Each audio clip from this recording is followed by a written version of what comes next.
শীততাপ নিয়ন্ত্রিত ঘর শুধু আরামদায়ক তাই নয়, বরং স্বাস্থ্যকরও। কারণ হাসপাতালের ক্রিটিক্যাল কেয়ার ইউনিট হয় এয়ার কন্ডিশনড। কিন্তু সাম্প্রতিক একটি গবেষণায় এই সরল তত্ত্বকেই প্রশ্নের মুখে ফেলে দিয়েছে। কি সেই প্রশ্ন? চলুন জেনে নেই বিস্তারিত। শীততাপ নিয়ন্ত্রিত ঘর শুধু আরামদায়ক নয়, স্বাস্থ্যকর। অসুস্থ শরীর দ্রুত সেরে ওঠে, সংক্রমণ মুক্তির রাস্তাও চওড়া হয় বাতানুকূল পরিবেশে। তাই তো হাসপাতালের ক্রিটিক্যাল কেয়ার ইউনিট বা সিসিইউ হয় এয়ার কন্ডিশনড। কিন্তু সাম্প্রতিক একটি গবেষণা এই তথ্যকেই প্রশ্নের মুখে ফেলে দিয়েছে। চীনের এক গবেষণাপত্রের দাবি, এসি ঘর স্বাস্থ্যকর, তাতে কোনো সন্দেহ নেই, তবে যদি সে ঘর পরিষ্কার পরিচ্ছন্ন হয় একমাত্র তবেই।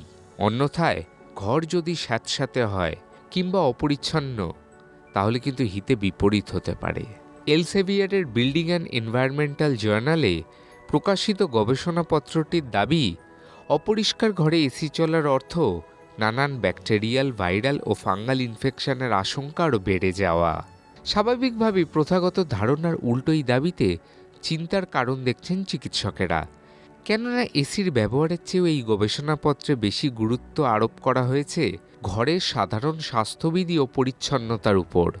চীনের চংকিং বিশ্ববিদ্যালয়ের স্কুল অফ সিভিল ইঞ্জিনিয়ারিং এবং school of architecture and urban planning বিভাগের গবেষকরা তুলে ধরেছেন, এসির হাওয়া যখন ঘর ঠান্ডা করছে, ঠিক তখনই হাওয়ার সার্কুলেশনে বেশি চাঙ্গা হয়ে উঠছে ঘরের মধ্যে বাসা বাঁধা জীবাণু।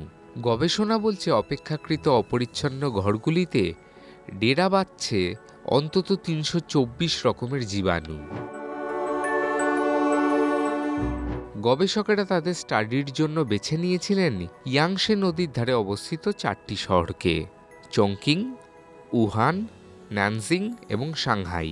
কারণ এই শহরগুলি বেশ ঘনবসতিপূর্ণ এবং সেখানকার আবহাওয়ায় তাপ এবং আর্দ্রতা প্রবলভাবে রয়েছে। ভ্যাপসা গরমে গেরস্ত বাড়িগুলিতে রোজকার এসি চলা একটা নর্মাল ব্যাপার। স্টাডিতে উঠে এসছে, যেসব ঘর খুব একটা পরিচ্ছন্ন নয়, সেগুলিতে বসবাসকারী 14% মানুষই গ্রীষ্ম এবং বর্ষাকালে নানান জীবাণু সংক্রমণে ভুগছেন নিয়মিত। সেই সব ঘরের বাতাস, আসবাব, বিছানা ও পর্দা থেকে নমুনা সংগ্রহ করে দেখা গেছে, অপেক্ষাকৃত পরিচ্ছন্ন গৃহস্থের চেয়ে সেই সব ঘরে বেশি করে রয়েছে ব্যাকটেরিয়া, ভাইরাস এবং ফাঙ্গাস। বিশেষজ্ঞদের দাবি, ঘরে থাকা জীবাণুকুল সারফেসের উপরেই থাকে অধিকাংশ সময়, কিন্তু ঘরে এসির হাওয়া তাদের চলাচল বাড়িয়ে দেয় বদ্ধ জায়গায়।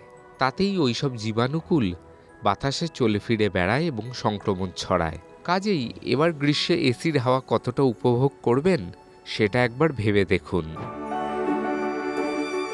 দেখুন এই সময়ের তথ্য ও চিত্র প্রতিদিন রাত 9টায় ও সকাল 8টায়, শুধুমাত্র চ্যানেল 1-এ।